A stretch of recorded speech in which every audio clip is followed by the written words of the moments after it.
Hello friends, welcome to run study. आज के इस वीडियो में हम मध्य प्रदेश पुलिस परीक्षा संबंधित सामान्य ज्ञान के अति महत्वपूर्ण प्रश्नों को पढ़ेंगे। तो बिना समय गवाए स्टार्ट करते हैं हमारा आज का ये वीडियो। और इस वीडियो की शुरुआत हम करेंगे पिछले वीडियो के क्विज के प्रश्नों से, जिसमें हमारा पहला क्वेश्चन था कि दलदली जलप्रपात कहाँ पर स्थित है। तो दलदली जलप्रपात याद रखना है कि खंडवा जिले में स्थित है। ये दलदली जलप्रपात कहाँ पर स्थित है? खंडवा में स्थित है।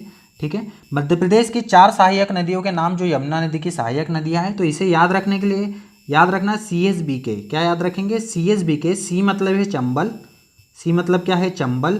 एस मतलब है सिंध, चंबल सिंध बेतवा केन, चंबल सिंध बेतवा केन। तो CSBK से इसको याद रखना है, चंबल सिंध बेतवा केन। ठीक है।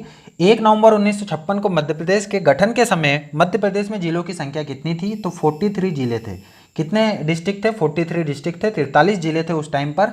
तो ये भी याद रखना है। सबसे ज़्यादा मध्य अपरदन से पीड़ित पठार कौन सा है? तो यह है मध्य भारत का पठार। ये सबसे ज़्यादा पीड़ित है मध्य अपरदन से। और कौन सी नदी वहाँ पर अपरदन करती है? तो वो करती है चंबल नदी। चंबल नदी वहाँ से होती हुई निकलती है और चंबल नदी के द्वारा जो अपरदन होता है उसे अवनालिका अपरदन कहा जाता है। ठीक है। 5वां क्वेश्चन था हमारा, मध्य प्रदेश का सबसे ऊंचा जलप्रपात कहाँ पर, किस नदी पर और कौन सा है? तो सबसे ऊंचा जो जलप्रपात है वो याद रखना है कि वह है बहुटी जलप्रपात। सबसे ऊंचा जलप्रपात कौन सा? बहुटी, जो कि 198 मीटर ऊंचा है, 198 मीटर ऊंचा है। रीवा पर है। किस नदी पर आता है ये? बीहड़ नदी, बीहड़ नदी। ठीक है। तो ये सारी बातें याद रखना है। इस क्विज के प्रश्नों का जिन्होंने सही आंसर दिया था वो है सलोनी प्रजापति। इन्होंने बहुत ही अच्छा आंसर दिया था, सभी 5 क्वेश्चनों का आंसर दिया था और बड़े ही अच्छे तरीके से दिया था, सभी को अच्छे से एक्सप्लेन किया था। ठीक है। इसी प्रकार के आंसर आप सभी भी ट्राई किया करिए, इसी प्रकार के आंसर देने की कोशिश किया कीजिए। ठीक है। दूसरा नाम है शीतल तिवारी। इन्होंने भी 5 क्वेश्चनों के जवाब दिए थे, लेकिन चचई जलप्रपात और शायद चचई और बहुटी जलप्रपात में थोड़ा सा कन्फ्यूज़न है, क्योंकि दोनों ही रीवा में है और बहुत ही पास पास स्थित है दोनों ही। चचई जलप्रपात की यदि हम बात करें तो ये 130 मीटर ऊंचा है, और यदि हम बात करें बहुटी की तो बहुटी 198 मीटर ऊंचा है। तो सबसे ऊंचा जो बात करें तो वो कौन सा हो जाएगा? बहुटी हो जाएगा। ठीक है। और तीसरा नाम है राहुल पटेल का। इन्होंने भी 2 क्वेश्चनों के जवाब दिए थे। ठीक है। जिसमें एक सही था और एक में यहाँ पर भी चचई जलप्रपात इन्होंने लिख दिया था, वो कन्फ्यूजन के कारण हो सकता है। ठीक है। मैं आप तीनों को बहुत बहुत बधाई देता हूँ। इसी प्रकार से आप सभी कमेंट बॉक्स में आंसर कर सकते हैं, ताकि आपका भी अगली बार नाम इस पे आ सके। ठीक है। और ये क्वेश्चन है हमारा, जो कि पिछले वीडियो में करेक्शन क्वेश्चन है। पिछले वीडियो में मैंने इसका आंसर आपको बताया था उड़ीसा, जो कि गलत है। इसका करेक्ट आंसर आएगा छत्तीसगढ़। महानदी का प्रमुख भाग किस राज्य में है? तो याद रखना, महानदी का प्रमुख भाग जो होता है छत्तीसगढ़ राज्य में है। ठीक है। और ये जो बांध बना हुआ है ये है हीराकुंड बांध, जो कि उड़ीसा में स्थित है। ठीक है। उड़ीसा में स्थित है। अब स्टार्ट करते हैं हमारा आज का सेशन, जिसमें हमारा पहला क्वेश्चन है, निम्न में कौन से लोक गायक में सिंगाजी, कबीर, मीरा इत्यादि जैसे संतों द्वारा रचे गए गाने गाए जाते हैं? तो वह है निर्गुणी। निर्गुणी लोक गायन में सिंगाजी, कबीर, मीरा इत्यादि संतों के रचे हुए गाने गाए जाते हैं। यदि हम बात करें निर्गुणी की तो ये मालवा का लोकगीत है। निर्गुणी और सांझा ये दोनों ही किसके लोकगीत हैं? मालवा के लोकगीत है। ठीक है। और यदि कलगी तुर्रा की बात करें तो ये निमाड़ का लोकगीत है। कलगी तुर्रा किसका है? निमाड़ का लोकगीत है। तो ये भी याद रखना है। इसमें 2 अखाड़े होते हैं, कलगी और तुर्रा, 2 अखाड़े मिलकर ये गायन शैली को करते हैं। ठीक है। अगला क्वेश्चन है हमारा, दामोदर घाटी परियोजना से किन राज्यों को लाभ हुआ है? तो यदि हम बात करें दामोदर घाटी परियोजना की तो याद रखना है कि 1948 में यह भारत की पहली बहुउद्देश्य परियोजना थी। भारत की पहली बहुउद्देश्य परियोजना की बात करें तो वह दामोदर घाटी परियोजना है। बहुउद्देश्य मतलब कि बहुत से उद्देश्यों की प्राप्ति इस परियोजना से होती है।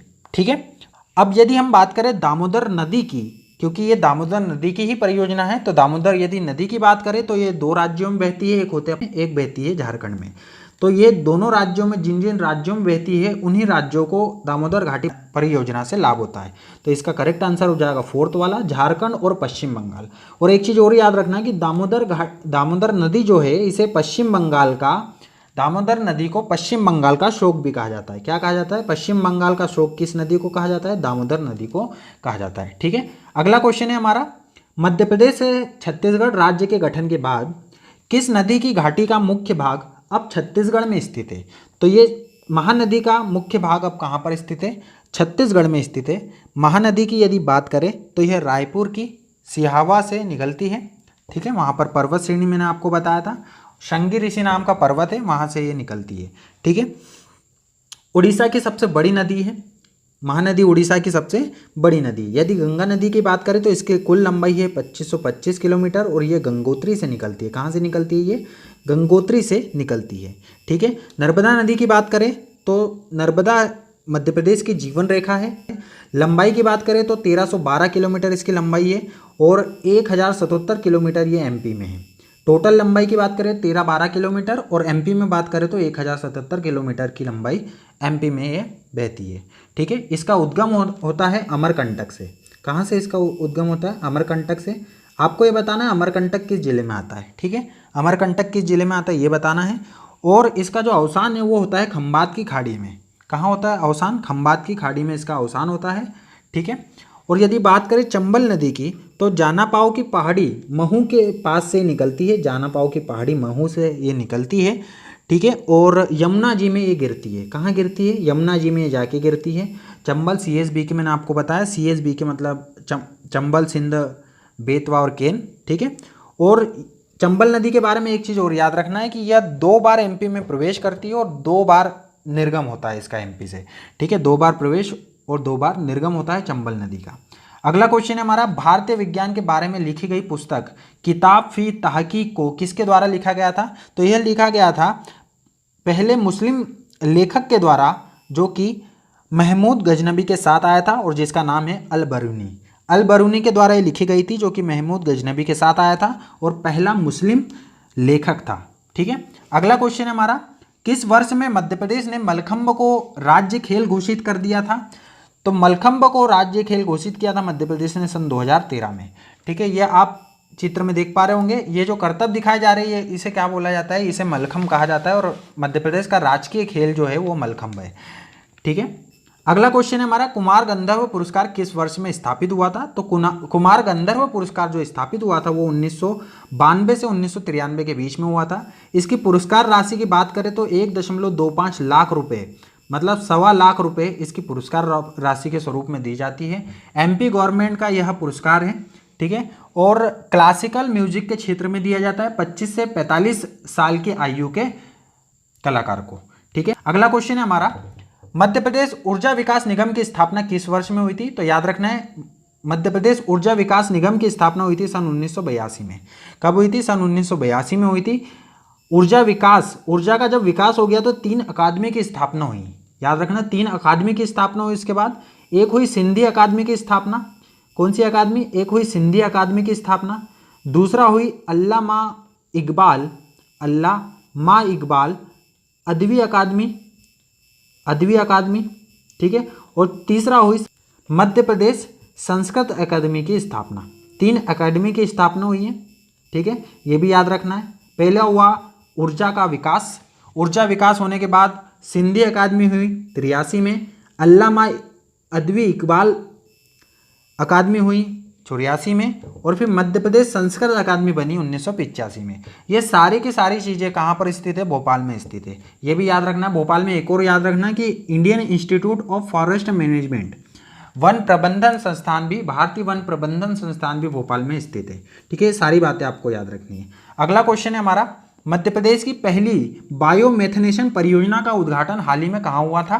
तो यह हुआ था, सबसे पहली की बात करें तो यह हुई थी भोपाल में, मध्य प्रदेश की राजधानी भोपाल में। ठीक है, यदि दूसरे की बात करें, दूसरा हुआ था इंदौर में। ठीक है, अब ये मेथनेशन परियोजना होती क्या है? बायोमेथनेशन परियोजना क्या होती है? इसमें वेस्ट से एनर्जी बनाई जाती है।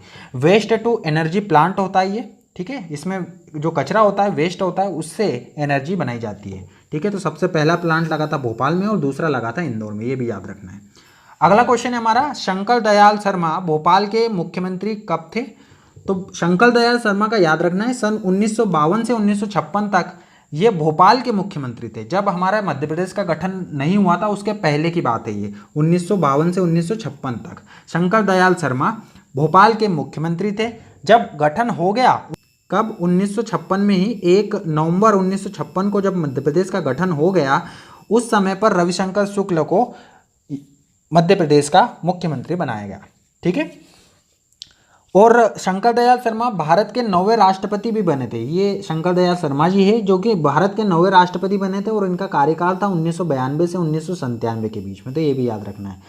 शंकर दयाल शर्मा 1992 से 1997 भारत के राष्ट्रपति, 9वें राष्ट्रपति, और भोपाल के मुख्यमंत्री थे 1952 से 1956 तक। अगला क्वेश्चन है, निम्न में से बुद्ध के जीवन के कौन से भाग को घोड़े के प्रतीक के रूप में दर्शाया गया है? ये आप देख पा रहे हैं डायग्राम में, ये जो घोड़ा है इसका नाम है कंथक, और जब गौतम बुद्ध ने ग्रह त्यागा था उस समय कंथक घोड़े के साथ ये गए थे, तो उसी घोड़े को त्याग का प्रतीक माना जाता है। घर त्यागा था उनने, तो उसी कारण कंथक घोड़े को त्याग का प्रतीक माना जाता है। ठीक है। अगला क्वेश्चन है हमारा, भारत में पंचायत दिवस किस दिन मनाया जाता है? तो पंचायत दिवस मनाया जाता है 24 अप्रैल के दिन। पंचायत दिवस किस दिन मनाया जाता है? पंचायत दिवस मनाया जाता है 24 अप्रैल के दिन, ये भी याद रखना है। ठीक है। अगला क्वेश्चन है हमारा, मालवा के प्रथम मराठा सूबेदार के नाम से किसे जाना जाता है? तो मालवा के प्रथम मराठा सूबेदार के नाम से जाना जाता है मल्हार राव होलकर जी को, जो कि मालवा शासन के संस्थापक भी थे। ठीक है। मालवा शासन की स्थापना किसने की थी? मल्हार राव होलकर जी ने की थी, तो ये भी याद रखना है। अगला क्वेश्चन है हमारा, वर्ष 2008 में भोपाल को विभाजित करके निम्न में से कौन सा संभाग बनाया गया था? तो ये रहा भोपाल, आप डायग्राम में देख पा रहे होंगे, ये रहा भोपाल, और उसके नीचे दिख रहा है ये होशंगाबाद संभाग। पहले इसका नाम होशंगाबाद था, बाद में इसका नाम बदलकर क्या कर दिया गया? नर्मदापुरम संभाग कर दिया गया। तो ये भी याद रखना है, नर्मदापुरम संभाग 2008 में बनाया गया था। ठीक है। अगला क्वेश्चन है हमारा, मध्य प्रदेश में मंडी बोर्डों के कितने क्षेत्रीय कार्यालय हैं? तो मंडी बोर्डों की यदि बात करें तो कुल क्षेत्रीय कार्यालय है 7। ये भी याद रखना है कि कुल मंडी कार्यालय कितने हैं? 7 है। ठीक है। अगला क्वेश्चन है हमारा, जनगणना 2011 के अनुसार मध्य प्रदेश में कितने संभाग है? तो टोटल संभाग है 10। ठीक है। टोटल संभाग कितने हमारे यहाँ पर? 10 संभाग है टोटल। ठीक है। ये भी याद रखना है। अगला क्वेश्चन है, बरमान का मेला कितने दिनों तक चलता है? तो बरमान के यदि मेले की बात करें तो ये नरसिंहपुर में लगता है, नर्मदा नदी के किनारे, नरसिंहपुर जिले में नर्मदा नदी के किनारे लगता है और 13 दिन तक चलता है। तो इसका करेक्ट आंसर हो जाएगा 13 दिन। ठीक है।